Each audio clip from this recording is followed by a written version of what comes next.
this is this past week. So the red wave. Everybody's talking the red wave. The Republicans are going to take back the House and the Senate. It's locked in because of all the crazy inflation in the country. But realistically, what happened was, it looks like their Republicans are going to barely squeak by with control of the House.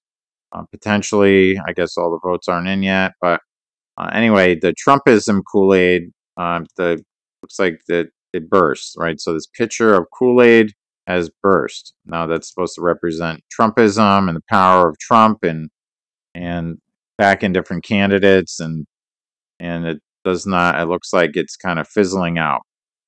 So who knows what happens from this point on? But Red Wave did not exactly have the overall results that people were looking for.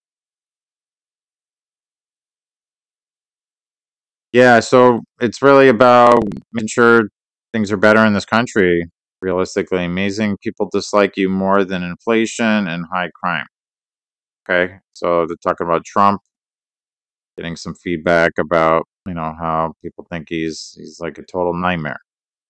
Um, so it's unfortunate. Thank you to all the brave men and women courageously serve. So we have, the Veterans Day, and definitely thank you for their service, all the different veterans of the world. And I truly believe that a lot of the wars that have been fought over the past several decades have been unrighteous wars, but I truly believe that, at least with World War II, there was it was a righteous war on the one side. People were fighting for the right reasons. Do I think that there were certain agendas being implemented at the time? Absolutely. But at least we were technically, at least the U.S. and the Allied forces, fighting against evil, in the form of the Nazis and the Japanese who attacked Pearl Harbor. So, but of course, there's a million different variables that went into that war, and a million different horrific things that happened during that war. But at least on the one side, anybody that fought in that war can walk away said they did the right thing as far as ending the reign of terror, which was the Nazi regime, at least, you know, and Mussolini's fascism and obviously the whole Japanese side of the equation. So, anyway, thank you to all service people.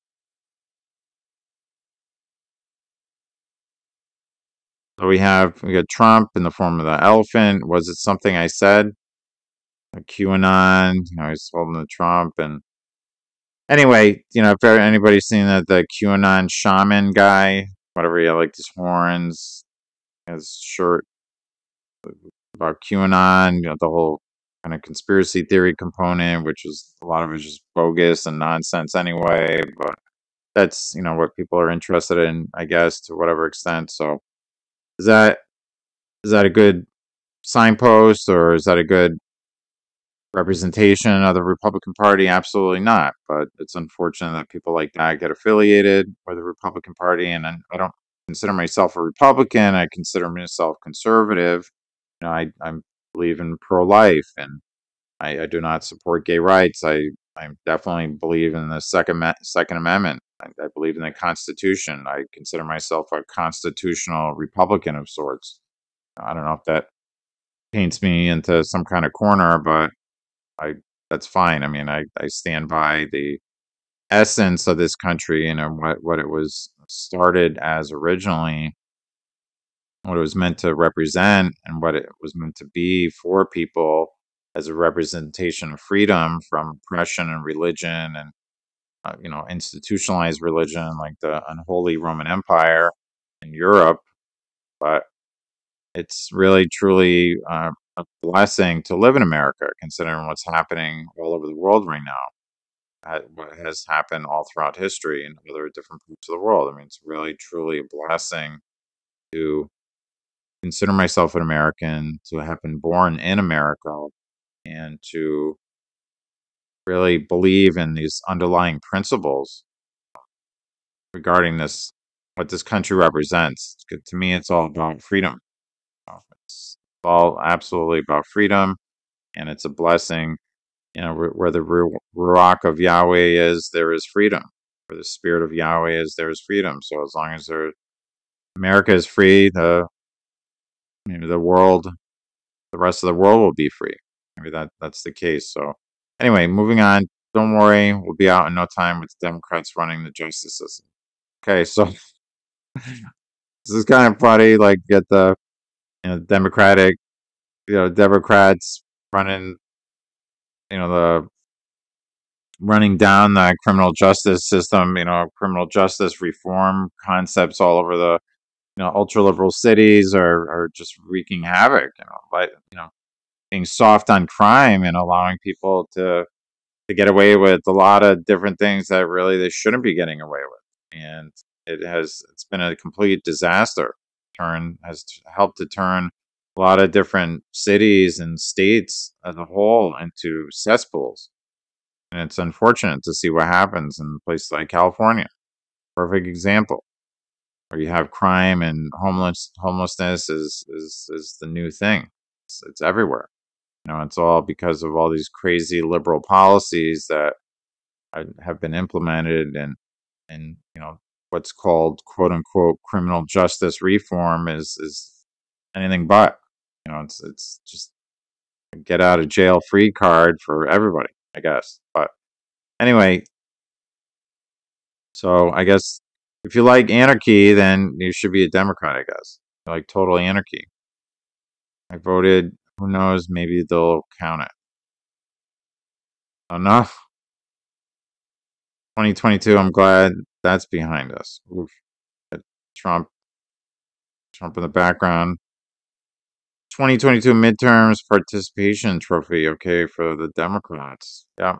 So that's where we're at. I mean, honestly, it's really sad to see what's happened over this past. Elon Musk went in and basically fired half of the Twitter workforce. Same thing with Facebook. I mean, Silicon Valley is being shaken up quite a bit recently.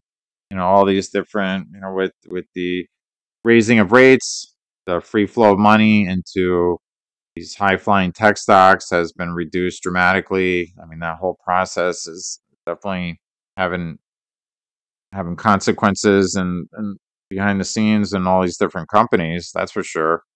Stock prices dropping 50, 60, 70% for a lot of big tech companies.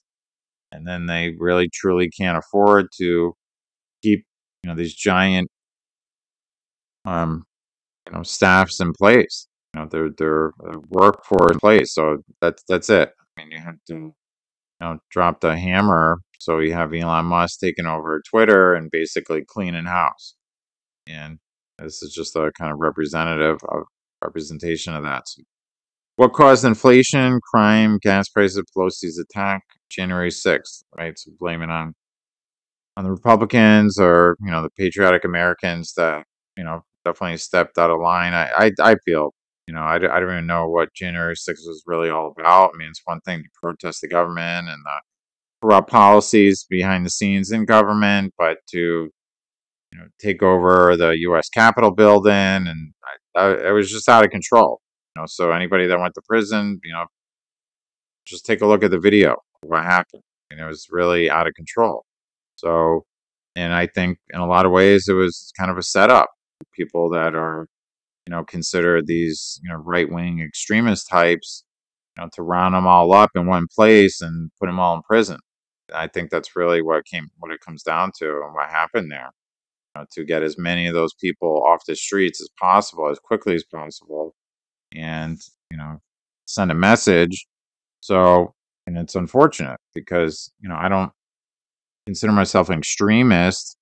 So and this is the reality of the situation right now. If you believe in the Second Amendment, you're considered some right wing extremist. I mean, I'm believing in the Constitution of the United States of America. I'm not believing in anything but when I believe in the right to bear arms. And it's the right to bear arms, our constitutional right. So I'm believing in the Constitution, which is the backbone of our entire American society. So why is that a bad thing to believe in something that is as important as the right to freedom? To defend yourself from evil in the world, to defend yourself from tyranny, to defend yourself from any form of oppression from other governments or militaries or tyrants or whatever. Why is that a bad thing? That's the sad thing. That's one that these people have been like demonized. For be considered a patriot right now, that means that you're somehow this wicked individual. You're some kind of like domestic terrorist. You're a right wing extremist because you believe in the Constitution. Well, if you don't believe in the Constitution, why are you in this country? Just get out of the country. Just go away. Why? I don't understand. If you hate this country so much, then go somewhere else. Go to Cuba and enjoy socialism, the cesspool that is socialism. And the restrictions on your freedom that are exist in places like Cuba and other parts of the world. I mean, it's awful. But anyway, are you worse off since President Biden took office? Anything helps. A homeless guy, okay. Poll workers then, now they're in the trenches. Jeez. So vote for me and I'll protect democracy. Vote for me and I'll protect Republicans. Okay. So, it's unfortunate, but there's a lot of kind of either Republican or Democrat bashing going on with depending on who the cartoonist is. This guy is obviously pro-Democrat. This, and of course hates Republicans, and it's obvious. So anyway, Gulp, you're the lifeguard, right? So Obama man comes in to help. So anyway, that's one thing I like to do when I on the Sabbath, just to kind of do a recap of what happened this past week. So shadow of Ezekiel is clearly forcing this realignment. So we're talking about the alignment of these different groups, these different countries with Russia. So we're talking about the emerging Gog and Magog invasion that happens in Ezekiel. Son of man, set thy face against the land of Magog, the chief prince of Meshech and Tubal, and prophecy against them, right? So we have Rosh, the old name for the country now called Russia, Meshech, root form for Moscow, Tubal, name of one of the main rivers of Russia and the Ukraine. Big river. I'm actually not familiar with that. Anyway, so this is an ancient prophecy foreshadowed in Ezekiel 38:39, talking about this future invasion of Israel. Right, these different countries basically gang up on Israel and to ultimately destroy them, but the Almighty will save Israel. The Archangel Michael will rise up to protect Israel. So Persia is today's Iran, Kush is Ethiopia, Put is Libya, Togarmah is modern Turkey. Okay. So, if you're reading scripture, then you can, focus on these different ancient prophecies. So again, this is looking at what's happening in modern current news as parallel to what's happening, what's outlined in ancient prophecies and scripture as a whole. So that's why I like to look at this website and what they have to offer. So no borders, no countries. Okay. So talking about, future North American Union here, right? The fusion of United States, Canada, and Mexico, right? So all this stuff with this, quote unquote invasion that's happening at our southern borders, maybe leads ultimately to a complete breakdown of the southern border and then just simply a unification of our different countries. For example, there's ends up being that there's no more, border at all. And we just form. See, this is an illustration from one of the New World Order think tanks, the Club of Rome, as far as subdivision of the globe into 10 supranational regional governments. Right. So we have this one would be called the North American Union. This one already exists. The South American Union. Then you have the African Union right here. Then you have an Arabic Union. There's an Arab League. There's an African Union already. You have the European Union over here. You have the Eurasian Union over here, which ultimately includes Ukraine and I think Poland and I'm not sure of the other countries or whatever, Lithuania, whatever the case. And this is the Association of Southeast Asian Nations, which already exists over here. This kind of union of Commonwealth states, I guess you could say, with the British Commonwealth nations, Australia, South Africa. Is this Rhodesia? This one right here? I'm not sure. I'm not an expert on geography, but anyways, the Association of Southeast Asian Nations right here. So there are different, unions, so to speak. That's what they will be ultimately already in existence, the ones that already exist. But there's different formations, like preliminary formations. Like, for example, with China, there's this, these different economic cooperation organizations, so to speak, which are talking about basically, organizing different laws and regulations associated with, trade agreements, things of that nature. That I feel, I mean, from what I've seen historically, they precede the actual formation and implementation of supranational regional governments. Do you have these agreements that take place, these cooperation organizations or whatever their titles are, that ultimately lead into the formation? Like you have literally the South American Union. Their flag is the entire continent of South America. It's the Union of Sud, which is South Naciones, Union of Southern Nations, whatever the case. Or it's UNASUR, or regions, Southeast, South American regions, or whatever the case in the Spanish. So UNASUR, if you want to look that up, African Union, if you want to look that up. The Arab League, I believe, is the official title for the different countries of Northern Africa and the Middle East.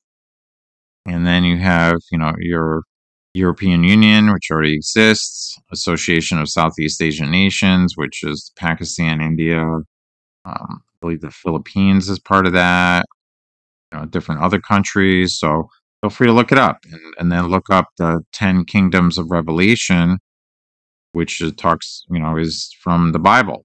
10 Kingdoms of Revelation, which is the subdivision of the globe into 10 kingdoms or super nations, supranational regional governments, right? So if you want to eradicate all the sovereign nations of the world, might as well, work towards implementing a unification of different countries to basically eliminate the individual sovereign nations within that regional organization of countries.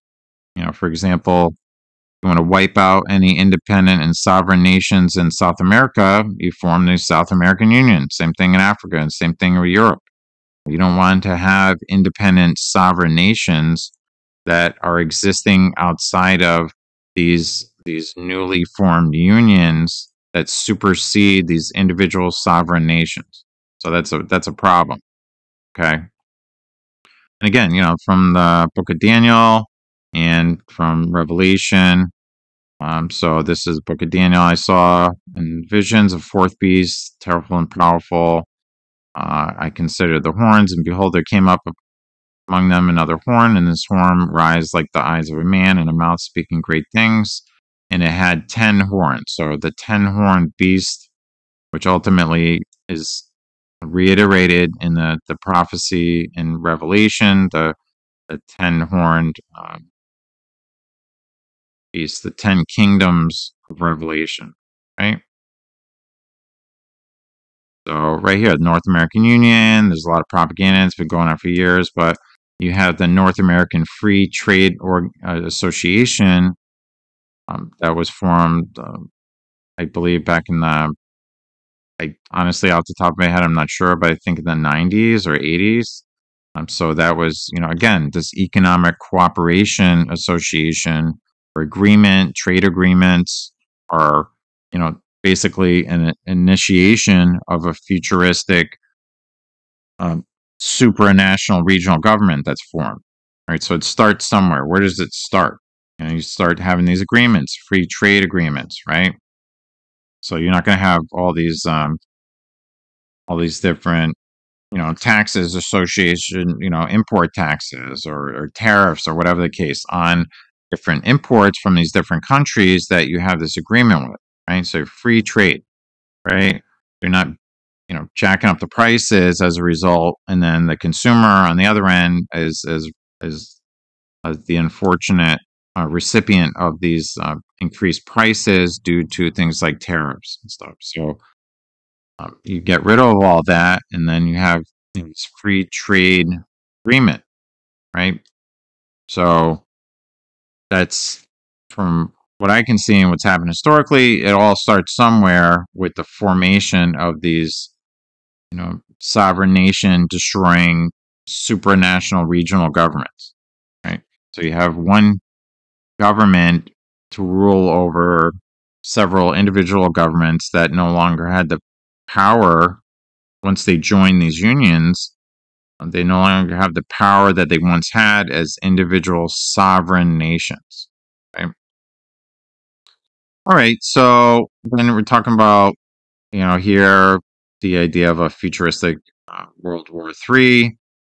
So there's, different formations of that kind of thing happening over time. And so anyway, like, there's a lot of things for sale on the site, and feel free to support this website and what this ministry does. And they always keeping track, watchers on the wall, trying to keep track of what is happening on a day to day with events in the world, and I give them absolute credit, and I absolutely rely on their analysis to have my own perspective on an ongoing basis. It's just really a good broadcast.